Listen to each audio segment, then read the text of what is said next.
Hello everyone, আসসালামু আলাইকুম। Welcome back to my channel hour ordinary days. আজকে আমি তৈরি করব কুমড়া বড়ি। এখানে 1 কেজি মাসকলাইয়ের ডাল আছে। ডালটা আমি পানি দিয়ে ভিজিয়ে রাখবো।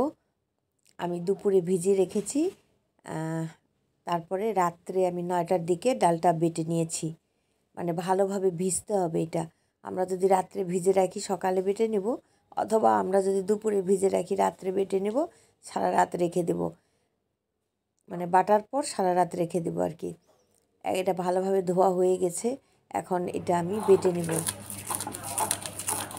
একদম মিহি করে বেটে নেব। ব্লেন্ডারে দিলে হয়, কিন্তু ব্লেন্ডারে দিলে আমার কাছে অতটা ভালো মনে হয় না, এই জন্য হাতে বেটে নিচ্ছি। আর এই যে জিনিস খেতে পছন্দ করি তার পিছনেতে একটু পরিশ্রম লাগবেই। এই বড়ি দিতে খুব পরিশ্রম করতে হয়। আমি এই ডালগুলি সব এইভাবে বেটে নেব। বেটে নেওয়ার পর সারা রাত আমি একটা গামলায় করে রেখে দেব। এইভাবে এই যে বেটে নিয়েছি মিহি করে। এইভাবে সব ডালগুলি আমি বেটে নেব। বাটতে আমার অনেক সময় লেগেছে, 2-2.5 ঘন্টা সময় লেগেছে। যাই হোক, সারা রাত এই যে এইভাবে গামলাতে করে রেখে দিয়েছিলাম ঢেকে। তারপরে এখন সকালে এই ডাল আমি মেখে নেব। এর মধ্যে কুমড়া দেব, জালি কুমড়া যে পাওয়া যায়, যেটা পেকে গেছে, বুড়ো যে কুমড়া, সেই কুমড়াটা আমরা আঁচড়ায় তারপরে দেব। আমি একটা কুমড়া আগে থেকেই আমি আঁচড়ায় পানি ঝরিয়ে রেখেছিলাম, ফ্রিজে রেখেছিলাম। সেটা এখন এই ডালের সাথে ভালোভাবে মেখে নেব। এখানে বড় সাইজের একটা কুমড়া ছিল, সেই কুমড়াটা আমি ভালোভাবে আঁচড়ায় নিয়েছিলাম। তারপরে পরিষ্কার পানি দিয়ে ধুয়ে পানি ঝরিয়ে নিয়েছিলাম। সেই কুমড়া দিয়ে আমি এই ডালের সঙ্গে মেখে নেব। তারপরে আমি কুমড়া বড়ি দেব। শীত আসার আগেই আমার মেয়ে কুমড়া বড়ি খাওয়ার জন্য ব্যস্ত হয়ে পড়ে। আমার মেয়েদের কারণে আমাকে এই কুমড়া বড়ি দিতে হয়। কিন্তু এই কুমড়া বড়ি আমি ভালোভাবেই দিয়েছি, কিন্তু যখন দিয়েছি তখন একটু রোদ পেয়েছে, কিন্তু তারপরে আর ঠিকমতো রোদ পায়নি। এই কারণে আমার এই কুমড়া বড়িটা লাল হয়ে গেছে। তো যাই হোক, খাওয়া তো যাবে। প্রসেস সব ঠিকই ছিল, কিন্তু রোদ ঠিকমতো না পেলে এই কুমড়া বড়ি লাল হয়ে যায়, শক্ত হয়ে যায়। কুমড়াটা আমি ভালোভাবে এই সম্পূর্ণ ডালের সাথে মেখে নেব। এই মেখে নেওয়ার কাজটা একটু সময় ধরে করতে হয়, কারণ কেউ ইচ্ছা করলে এটা ব্লেন্ডারেও করতে পারে। তো আমি হাতে মেখেই করেছি, আমার অনেক সময় লেগেছে। আর ভালোভাবে এটাকে ফেনানো বলে। ভালোভাবে এই ডালটা মাখা হয়ে গেলে কালারটা একটু চেঞ্জ হয়ে যায়। এটা ক্রিম কালার আছে, তখন একটু মনে হয় সাদা সাদা। আর ভালোভাবে ফেনানো হয়ে গেলে নওগাঁ ওইদিকে এটাকে ফেনানো বলে। ভালোভাবে ফেনানো হলে এটা হালকা হয়ে যায়। একটা পানির উপর, একটা বাটিতে পানির উপরে দিলে তখন ওইটা পানির উপরে ভাসে। তখন মনে হয় যে এখন কুমড়া বড়িটা দেওয়া যাবে। এই কুমড়া বড়ি একা দেওয়া যায় না, সাথে আরেকজন লোক থাকলে ভালো হয়। কারণ একজন এইভাবে ডালটা মেখে দিবে, আরেকজন আবার টিনের উপরে হোক, কোনো স্টিলের ট্রের উপরে হোক, তাতে বড়িটা বসিয়ে দিবে। আর এই বড়ি বসানো এটা অনেক সকালে করতে হয়, কারণ সকালে রোদ ওঠার সঙ্গে সঙ্গে যদি আমরা এটা রোদ দিতে না পারি, তাহলে ডালটা মানে কষ্টটাই বৃথা হয়ে যাবে। রোদ না হলে সেই বড়িটা লাল হয়ে যাবে, তারপরে শক্ত থাকবে, সিদ্ধ হবে না, এইসব। এই জন্যই গ্রামে যখন রোদ থাকে মানে তখনই মানে এই বড়িটা দেয় সবাই মিলে তাড়াহুড়ো করে, যাতে সারা দিনের রোদ পায়। আর আমরা যারা শহরে থাকি, শহরে তো রোদ পাই না। আমার বাসায় এই বড়িটা দিচ্ছি, কিন্তু আমি সব কিছু প্রসেস ঘরের মধ্যে করে নিচ্ছি বাসার মধ্যে। কিন্তু আমাকে রোদ দিতে হবে 7 তলায়, আমি থাকি 3 তলায়, কিন্তু আমাকে রোদ দিতে হবে 7 তলায়। তো যাই হোক, তারপরেও যেটা পছন্দ করি তার জন্য তো একটু কষ্ট করাই যায়।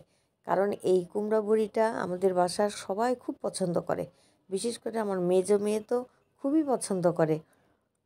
এখন আমি কষ্ট করেছি ঠিকই, কিন্তু আসলে অল্প একটু রোদ দেওয়ার পরে আকাশ মেঘলা হয়ে গেছিল। 2 দিন ঠিকমতো রোদ পাই নাই, এই কারণে কুমড়ো বড়িটা লাল হয়ে গেছে। আপনারা খেয়াল করেছেন কি না, কুমড়া আর মাসকলাইয়ের ডাল এইভাবে মাখাতে মাখাতে একটু কিন্তু সাদাটে ভাব হয়ে গেছে। আমরা যেমন কেক বিট করে নেই, বিট করার পরে একটু ফোম হয়, ফোমি ভাব হয়, ঠিক সেই রকমই এটা যত মাখাবো এইভাবে তত জিনিসটা একটু হালকা হবে, ফোমি ভাব হবে। আর এই যে এটাকে বলে ফেনানো, এইভাবে জোরে জোরে হাতে ঘুরিয়ে ঘুরিয়ে ফেনায় নিতে হয়, তাহলে ডালটা একটু ফ্লাফি হয়, একটু ফুলে ওঠে, আর মানে তখন হালকা মনে হয়। এইভাবে এই সময় মানে যারা কুমড়ো বড়ি এভাবে দেয় তাদের হাত কিন্তু খুব ব্যথা করে, মানে খুব পরিশ্রমের একটা কাজ। কিন্তু পরিশ্রম যাই হোক, কষ্ট যাই লাগুক, কিন্তু জিনিসটা খেতে কিন্তু মজা। সবার কাছে হয়তো মজা নাও লাগতে পারে, যারা এটাকে পছন্দ করে, মাসকলাইয়ের কুমড়ো বড়ি যারা পছন্দ করে খেতে, তাদের জন্য ভালো লাগবে। এই জন্য একটু কষ্ট করলে যদি একটা জিনিস তৈরি করা যায়, সেটা যদি রান্না করে খাওয়া যায়, তাহলে তার থেকে আনন্দ আর কিছুতে লাগে না। আমি প্রায় 1 ঘন্টা ধরে এই মাসকলাইয়ের ডালটা এইভাবে মেখে নিচ্ছি। এইভাবে মেখে নিতে নিতে নিতে নিতে তারপরে মনে হবে যে না, এটা ঠিকমতো হয়ে গেছে। একটা বাটিতে নিব, বাটিতে পানি নিয়ে তার উপরে একটু দিয়ে দেখব, যদি উপরে ভাসে তাহলে মনে হবে যে এটা ফেনানো হয়ে গেছে। তারপরে আমরা বড়ি বসিয়ে দেব আর কি।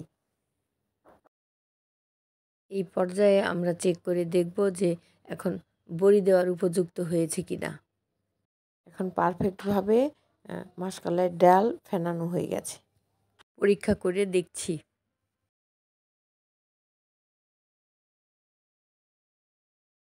এখন আমি একটা ট্রেতে কুমড়া বড়ি বসিয়ে দেব। ট্রেতে একটু তেল মাখিয়ে নিয়েছি, এখন বিসমিল্লাহ বলে দেওয়া শুরু করলাম। এই বড়ি দিতে আমার ভালো লাগে, কিন্তু আমি অত পারদর্শী না, আমি দিতে পারি না। আমার আম্মা খুব ভালোভাবে এই কুমড়া বড়ি দিতে পারে।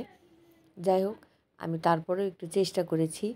একটা বড়ি দিতে অনেকক্ষণ সময় লাগছে, কিন্তু যারা এক্সপার্ট তাদের এত সময় লাগে না। এভাবে আমি সব বড়িগুলি দিয়ে নিব, তারপরে রোদ দেওয়ার প্রয়োজন। মানে সবগুলো এভাবে দিয়ে নিয়ে আমি ছাদে চলে যাব, ছাদে যাই রোদ দিব। ভিউয়ার্স, এই কুমড়া বড়ির প্রসেসগুলো করতে কিন্তু অনেক সময় লাগে। আমরা মানে কি বলবো, 3-4 ঘন্টা লেগে যায় এইসব প্রসেস করতে। আর আগের দিন ডাল ভিজিয়ে রাখতে হয়, তারপরে বাটতে হয়, বাটে সারা রাত মানে বাইরে একটা গামলাতে রেখে দিতে হয়। গ্রামে তো বাইরে রাখে, কারণ ওই যে শীতের দিনে দেয় তো, কুয়াশা যখন পড়ে ওই বাইরে একটা শিকা আটকায়, সেই শিকার মধ্যে ডালটা রেখে দেয়। তারপরে পরের দিন সকালে সেটা দিয়ে এরকমভাবে ফেনায় তারা কুমড়া বড়ি দেয়, এবং কয়েকজন মিলে কুমড়া বড়ি দেয়। কারণ একা দিলে তো দেরি হয়ে যাবে, রোদ দিতে হবে। সকালের রোদ হতে সন্ধ্যা পর্যন্ত যতক্ষণ রোদ থাকে ততক্ষণ তারা এই কুমড়া বড়ির রোদে দেয়। আমিও 7 তলায় দিয়ে এসেছি।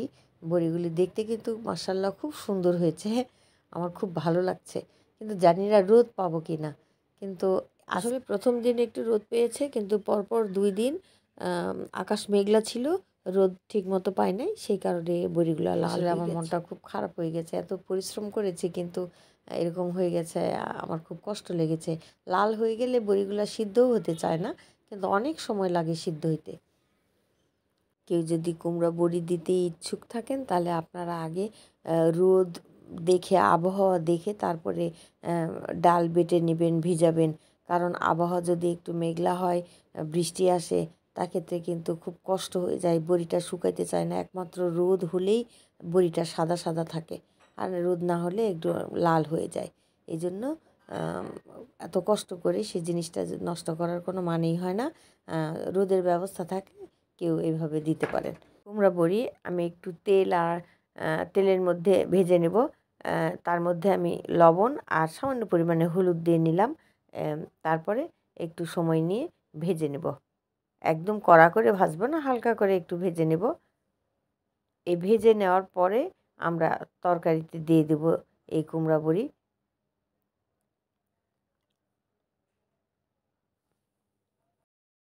ভেজে নেওয়া হয়ে গেছে। এখন আমি তরকারির জন্য মশলা কষায় নিচ্ছি। পেঁয়াজ রসুন একটু ভেজে নিয়েছি, তার মধ্যে হলুদ লবণ মরিচ ধনিয়ার গুঁড়া হলুদের গুঁড়া দিয়ে আমি একটু নাড়া দিয়ে তারপরে পানি দিয়ে দিলাম। এই মশলাটা ভালোভাবে কষিয়ে নেব।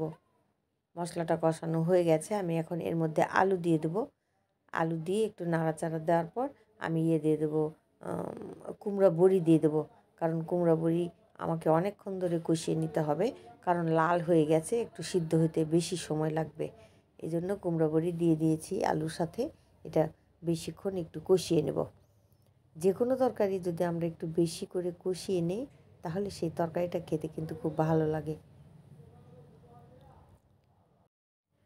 শীতের দিনে কুমড়া বড়ি দিয়ে টমেটো ফুলকপি আলু এগুলো দিয়ে মাছ দিয়ে ঝোল খেতে মজা, কিন্তু ফুলকপির ব্যবস্থা হয় নাই, তাই আমরা আলু দিয়েই কুমড়া বড়ি দিয়ে মাছ দিয়ে রান্না করছি।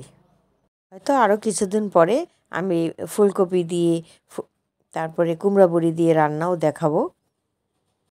কষানো হয়ে গেছে, এখন এর মধ্যে আমি পানি দিয়ে দেবো।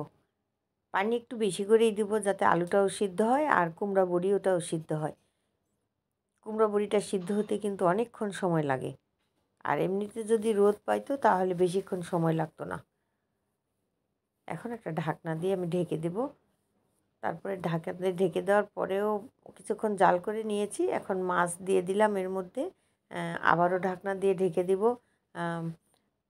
5-7 মিনিট আমি ভালোভাবে রান্না করে নেব। তরকারি রান্না হয়ে গেছে,